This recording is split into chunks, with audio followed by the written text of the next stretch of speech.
Volte, aleluia, confiando que Jesus te curou nessa noite. Pastor Marcelo. Eu saúdo a igreja com a paz do Senhor Jesus. Feliz em estar mais uma vez com os irmãos. Abra sua Bíblia na primeira carta de Paulo aos Coríntios. Leremos o versículo 1 e o versículo 2 somente. Primeira carta de Paulo aos Coríntios, capítulo 1, versículos 1 e 2. É apenas aquela introdução que Paulo geralmente dá às igrejas. A intenção é fazer hoje, ainda com tempo, mas nós, em nome de Jesus, alcançaremos o objetivo, ao menos de chegar até a ceia. Eu gostaria de fazer aqui uma visão panorâmica dessa carta. E capítulo 1, versículo 1, diz assim: Paulo, chamado para ser apóstolo de Cristo Jesus pela vontade de Deus, e o irmão Sóstenes, a igreja de Deus que está em Corinto. Podem tomar assentos, irmãos?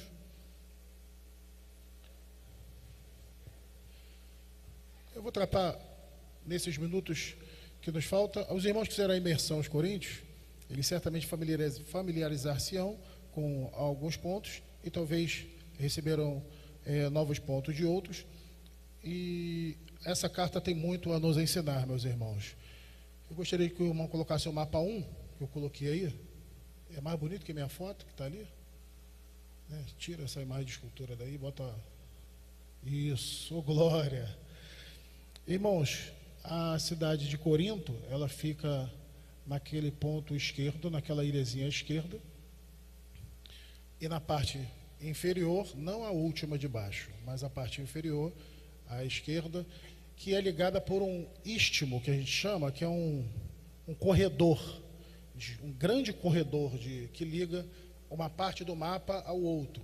Então você tem ali, perto daquela trilha ali, que é chamado Istmo de Corinto, você tem a região de Corinto, que leva até os povos da Europa, e na parte direita você tem a Ásia Menor.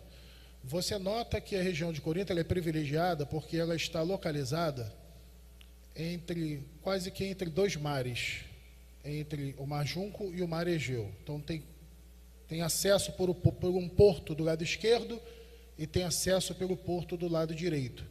Só que os que estão à esquerda do mapa, da parte de Corinto, se eles quiserem ir para a Ásia, eles têm que dar a volta por baixo de Corinto, pela região do Peloponeso, e chegar até o outro lado, para chegar à Ásia Menor. Então, o sonho de todos os imperadores, na época, era cortar aquele pedacinho ali no meio, e fazer um grande canal, chamado Canal de Corinto. Muitos imperadores tentaram fazer isso. Nenhum deles conseguiu. Paz, meus irmãos, essa vontade de fazer um canal, ela persistiu ao longo da história, e só foi feito um canal ali naquela região, por volta de 1890, já perto da nossa época, mas já era um projeto da época de antes de Cristo, fazer um canal por aquela região. É uma faixa de terra, né? Aquele pedaço ali é uma faixazinha de terra que a gente chama de istmo, que liga essa região do Peloponeso, que é a de baixo, até a parte superior. Essa carta foi escrita aproximadamente em 55 depois de Cristo. Paulo é reconhecidamente o autor desta carta, tanto que nós lemos aqui no início que ele é quem escreve a carta, mas ele diz que não escreve sozinho. Ele diz, eu e o irmão Sóstenes. Então Paulo não está escrevendo sozinho, ele está escrevendo com alguém.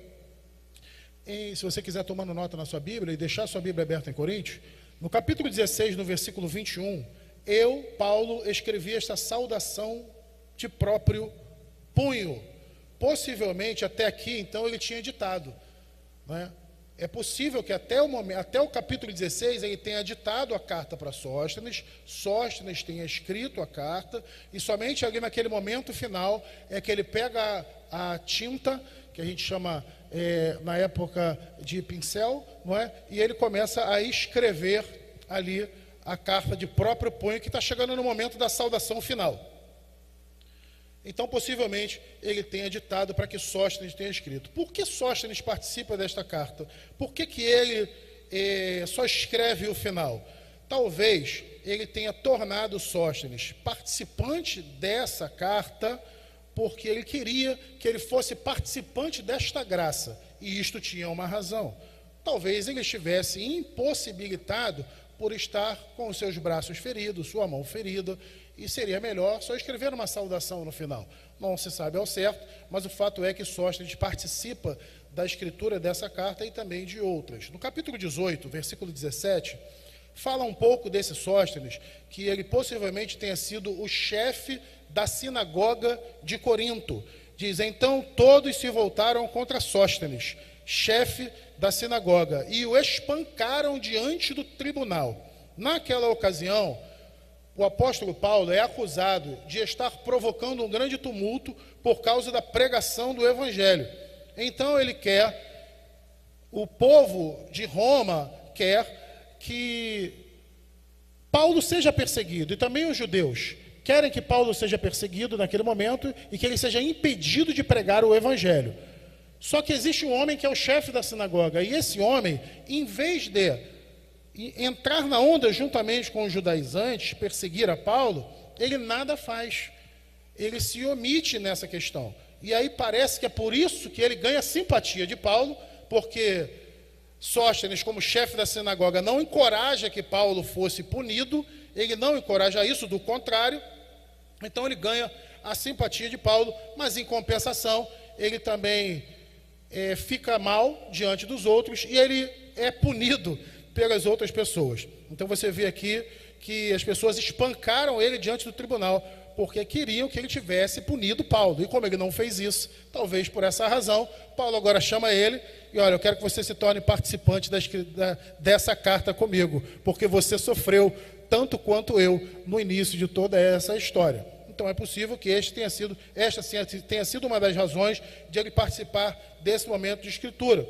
Tinha 2 portos comerciais, então é uma região efervescente, a cultura da região era a cultura grega, tá? E a religião, eles eram muito religiosos. Ali tinham aproximadamente 12 templos antigos na cidade de Corinto, porém o mais conhecido deles é o templo da principal deusa deles, que era Afrodite, a chamada deusa do amor, onde tinha um culto pagão que encorajava a prostituição ou a imoralidade sexual. Então, a vasta adoração a Afrodite naquela região acaba popularizando a imoralidade sexual. E aí você pode fazer 2 perguntas. A religião muda os hábitos? Porque eles não eram assim e passaram a ser depois que começaram a adorar a Afrodite. Então, a religião muda os hábitos quando os aspectos religiosos são negativos. Não mudaria ela também quando os aspectos religiosos são positivos? Quando nós pregamos Cristo, que é a verdade que liberta, não transforma Jesus Cristo também toda uma sociedade por intermédio do Evangelho? Sim, o Senhor Jesus faz o mesmo. Então, se nós não estivermos impactando a sociedade na qual nós estamos inseridos e convivendo, o erro certamente é nosso. Na ocasião, os objetivos de Paulo quanto a essa escrita, irmãos, é variado, tá? Mas ele, primeiramente, recebe uma informação lá no capítulo 1, versículo 11. Ele é informado pelos da família de Cloé que existe uma pequena divisão na igreja, não é? Uma facção na igreja acontecendo.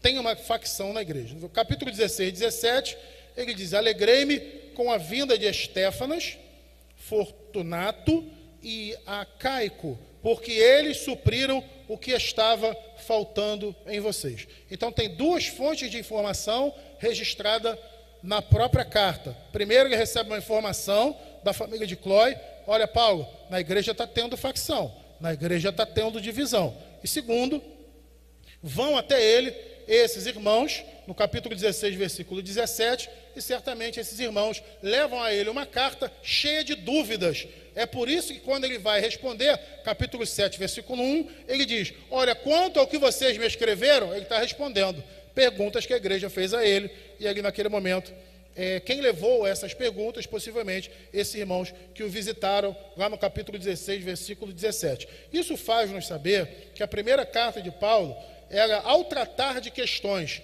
que são de necessidade da igreja, nós, enquanto igreja, precisamos então pregar, ensinar, ministrar assuntos que são de extrema necessidade da igreja, porque quando Paulo escreve a carta para a igreja de Corinto, é justamente nos assuntos que a igreja precisa ser impactada, receber uma verdade, corrigir um erro. Então Paulo escreve uma carta para tratar de pendências da igreja. Então é super natural, e é o que Deus quer que aconteça, que nós, ao ministrarmos, ao pregarmos a palavra de Deus, estas pregações, esses ensinamentos, eles, em nome do Senhor Jesus e pelo poder da palavra, eles vão pontualmente corrigindo as falhas, as debilidades da igreja, para que esta se torne uma igreja avivada para a glória do Senhor. Em Atos capítulo 18, versículo 11, o texto diz que Paulo fica 1 ano e meio nessa região. Irmãos, Paulo fica 1 ano e meio pregando ali. Ele planta a igreja, fica 1 ano e meio pregando ali, e ainda tem problema na igreja? Imagina a gente pregando. O apóstolo Paulo está 1 ano e meio pregando naquela igreja. Quando ele sai, ele sabe de problemas da igreja. Algumas razões podem ter havido para que houvessem problemas numa igreja que o apóstolo Paulo tivesse ficado 1 ano e meio. Então, talvez uma religiosidade por hábito das pessoas que lá estavam, ou talvez a falta de uma real conversão a Cristo, diferenciando um ajuntamento de pessoas de uma verdadeira igreja. Ou talvez até mesmo essa apostasia, ela possa ter acontecido após a saída de Paulo. Também não se sabe ao certo, mas todas estas são possíveis razões para que hajam problemas variados nas igrejas, e para todos estes, a palavra de Deus sempre é a cura. Nesse capítulo 1, quando ele trata dessa questão da divisão, não havia problemas entre a liderança da igreja. Não tinha nenhum problema entre Paulo, entre Pedro e, naturalmente, deles com Jesus. Não tinha nenhum tipo de problema entre a liderança. Mas o problema estava, na verdade, na igreja, que estava se dividindo por causa da liderança. Então você tem ali alguns que estão com Paulo. Quem era Paulo? O fundador da igreja. Ou seja, o antigo pastor. Né? Então eu estou com Paulo, o antigo pastor. Outros estavam com Apolo. Quem era Apolo? Atual pastor. Não, eu estou com o atual pastor. Outros estavam com Pedro. Quem era Pedro? Pastor de um grupo de pessoas, que era do grupo de judaizantes, que guardava aquelas práticas judaicas. Eu estou com Pedro. Não, Pedro, eu não estou nem com o fundador da igreja, nem estou com o atual pastor. Eu estou com um que tem uns costumezinhos místicos, não é? Que sempre levando a gente para o povo de Israel, para aquela cultura, para a lei. Eu estou com ele. E o outro grupo que dizia, não estou com nenhum deles, eu estou com Cristo, estou com Jesus. Que possivelmente era o pior grupo, que era aquele grupo de crente que diz, eu não me submeto a ninguém, meu negócio é com Jesus, meu negócio é com Jeová. Então Paulo, ele chega ao ponto de dizer assim, olha, graças a Deus que a nenhum de vós batizei. Ele não está com isso desmerecendo o batismo, mas ele está reconhecendo que todo chamado ministerial tem limitações. Ele não foi chamado por Deus para batizar, ele foi chamado por Deus para evangelizar, para pregar a palavra de Deus, e reconhece os limites de atuação de cada ministério. Então isso é importante, quando o próprio apóstolo Paulo reconhece, olha, não, eu fui chamado até aqui, daqui para lá é com outra pessoa. Ainda que eu tenha batizado alguns, essa não é a minha vocação, esse não é o meu chamado.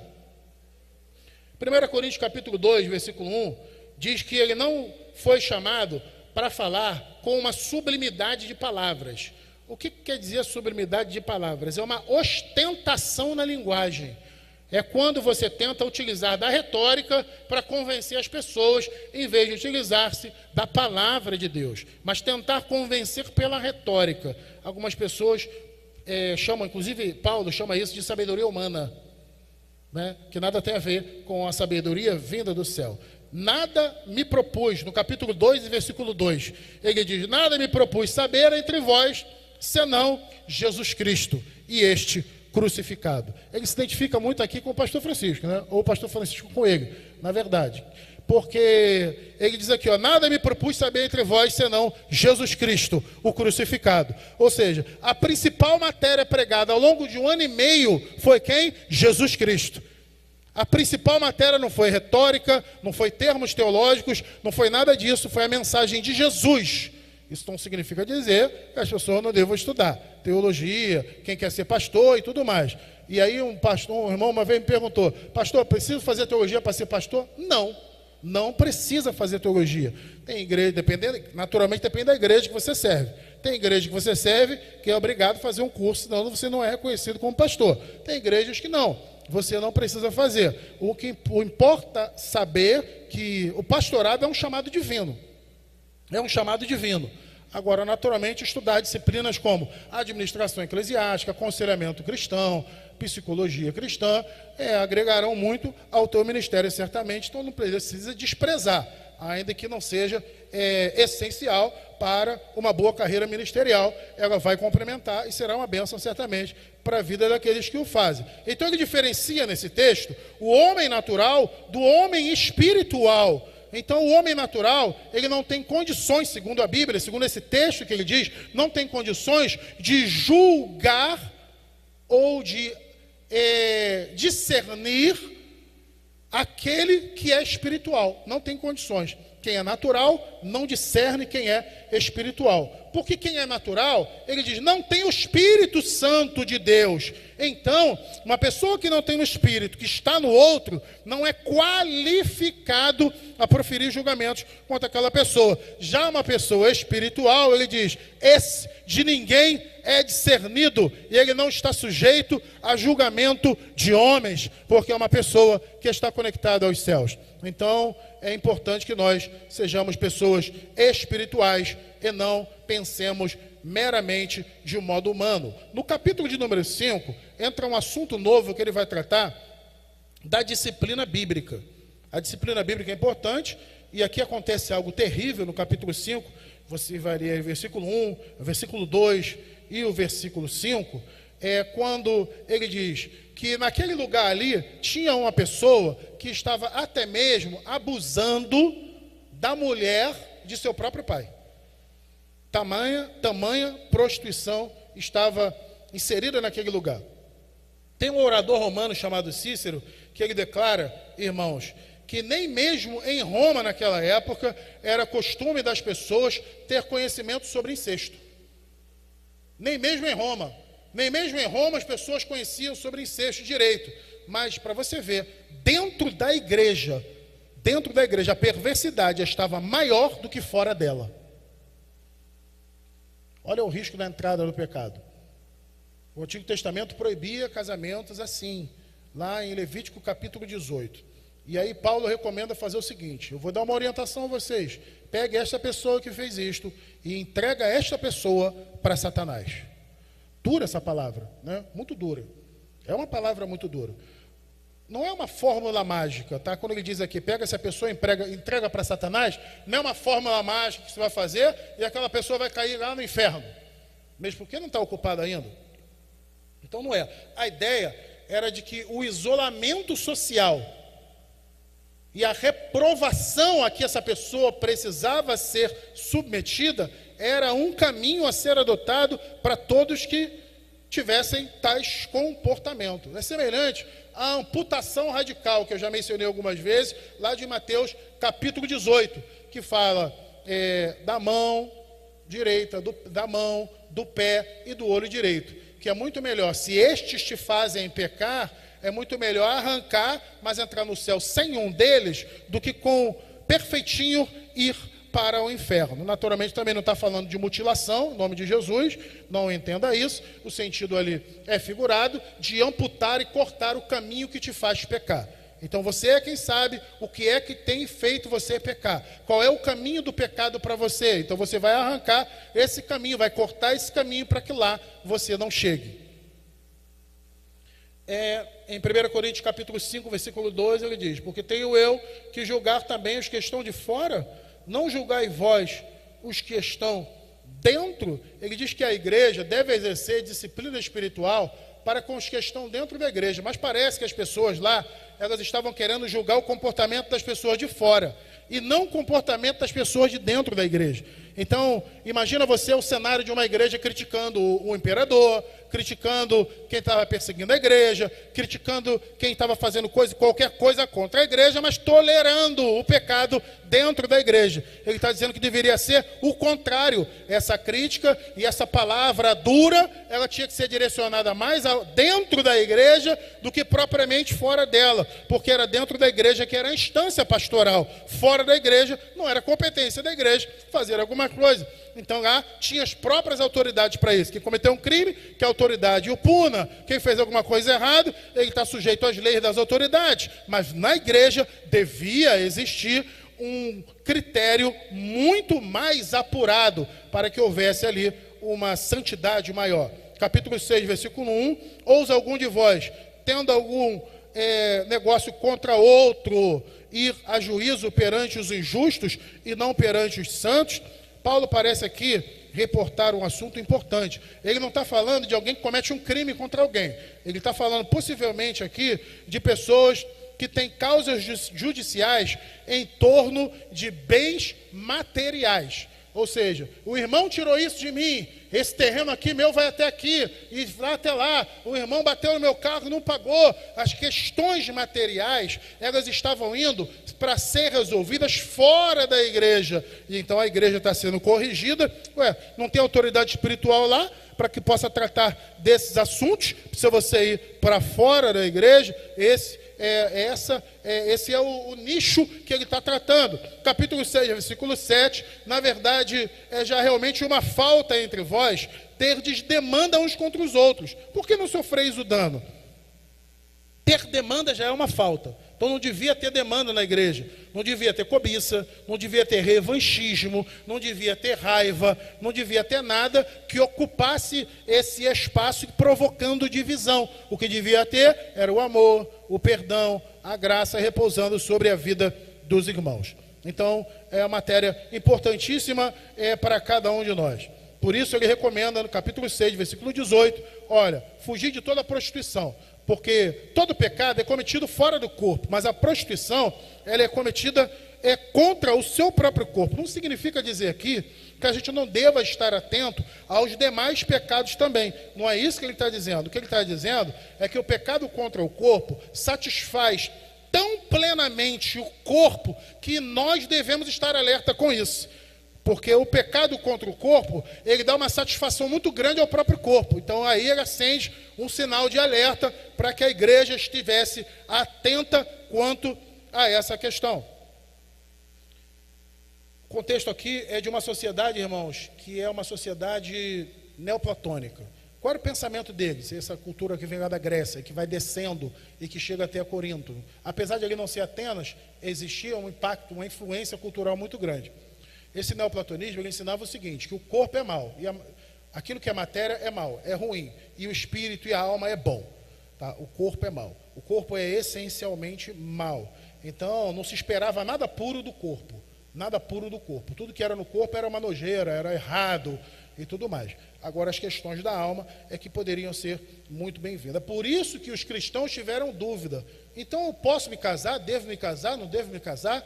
Como é que eu faço se eu me casar? Por essa razão é que ele vai explicar no capítulo 7 que os irmãos devem sim casar, mas existem questões que estão implícitas ali no texto e que não se aplica a outras regiões, mas particularmente aquela. Por exemplo, a questão da prostituição, que ela está inflamada na região de Corinto, então eles deviam vigiar muito com isso. E também essa questão cultural de acreditar que o corpo é mau, o corpo é ruim. Então o casal, o novo convertido, eles vão casa, eles estão casados, e aí de repente eles vão para suas práticas sexuais, e quando chega lá na prática eles voltam acreditando que eles estão em pecado, porque o corpo é mau. Entregou algum desejo para o corpo, você entrega esse desejo para aquilo que é ruim. Então isso criou muita dúvida no coração deles, e por essa razão eles começaram a fazer essas perguntas e esses questionamentos, de modo que Paulo vai dizer, olha, é bom que se você está solteiro, você continue assim. Ponto 1, tem perseguição. Então o solteiro vai ter mais facilidade em lidar com isso. Ponto 2, existe essa questão do dualismo platônico aí, que você pode ter uma dificuldade de lidar com isso e ficar toda hora tendo um remorso por causa de uma cultura que nem é da igreja. Então muito cuidado com isso. Então, e o ponto 3, é possível que você tenha nos planos de Deus para a sua vida, um propósito de solteirice, por conta do cenário que você vive. Deus quer te usar como missionário, como grande pregador, e você não deva ficar preso agora a nada de acordo com o cenário. Contudo, também é bom casar, e aí ele vai falar dos outros aspectos do casamento. Ele fala muito da questão sexual, de que a mulher não pode negar o marido não pode negar a mulher, porque ele está naquela ambiência. Tá? Então a ambiência é aquela. É claro que existem muitos outros fatores que vão regular a questão do casamento, mas ali em Corinto o assunto dele é aquele, por isso que ele trata dessa questão especificamente. Tá? Existem umas questões muito importantes também, que eu vou mencionar e já concluo aqui em 5 minutinhos, que aos casados ele manda que permaneçam casados, e aqueles que se separam, ele dá duas opções. Em 1 Coríntios capítulo 7, ele diz: olha, você casou, separou, permaneça só, ou fique sem casar. E nesse cenário aqui tem muita confusão. Por quê? Um vai interpretar de um jeito, um vai interpretar de outro. Qual é a base aqui da interpretação desse texto? Primeiro, ele proíbe o recasamento, mas ele concede uma concessão. Qual é a concessão? Que foi concedida lá em Mateus, que é a porneia. Olha, não pode casar de novo, só quando a separação se deu por causa de porneia. E é aqui que se dá o problema. Porque quem entender que porneia deve ser traduzido por fornicação, ou seja, pode separar, no caso de fornicação, está dizendo o quê? Só pode separar aquele que não era casado de verdade. Se aplica àquele que era casado por incesto, ou aquele que estava junto, mas não tinha formalizado a sua situação. E aí aqui fica mais duro o negócio. Nesse sentido, se for fornicação, se porneia for traduzido por fornicação, então não pode existir recasamento. Se porneia for traduzido por adultério, ele está dizendo que a concessão é o adultério. Alguém adulterou, ali cria-se uma concessão para o segundo casamento. E o terceiro ponto é que se porneia for traduzido por prostituição, daí qualquer tipo de prostituição seria uma razão para a separação. A concessão para a separação seria qualquer tipo de prostituição. E aí você vai ter Bíblia que, antigamente, João Ferreira de Almeida, a primeira tradução dele, ele traduz por fornicação. Depois as outras versões traduzem por adultério. E as Bíblias mais modernas traduzem por prostituição. E aí você começa a fazer um estudo na sua casa e tira as suas próprias conclusões do caminho que foi tirado. O cristão mais sábio e entendido, ele reconhece, irmãos, que os seus conhecimentos, eles são limitados. Ele diz aqui, nessa carta, que não é bom nós julgarmos saber mais do que sabemos. E ali está o canal que já foi feito em 1890, se eu não me engano. Ficou daquele jeito ali, tá bom? Ora, no tocante, 1 Coríntios 8, ele inicia outro assunto, falando das coisas sacrificadas aos ídolos. Eu posso comer algo sacrificado a ídolo ou não posso? Por que a dúvida se podia comer algo sacrificado a ídolo ou não? Existe um sítio arqueológico que eles descobriram muitos templos lá. Nos templos tinha um espaço para uma festa que eles davam. Então se oferecia um sacrifício a um deus pagão, e a sobra daquela carne se fazia uma festa naquela saleta que tinha. Tá? E aí os crentes eram convidados a participar daquela festa, que era uma festa pagã. Então são 2 pontos aqui.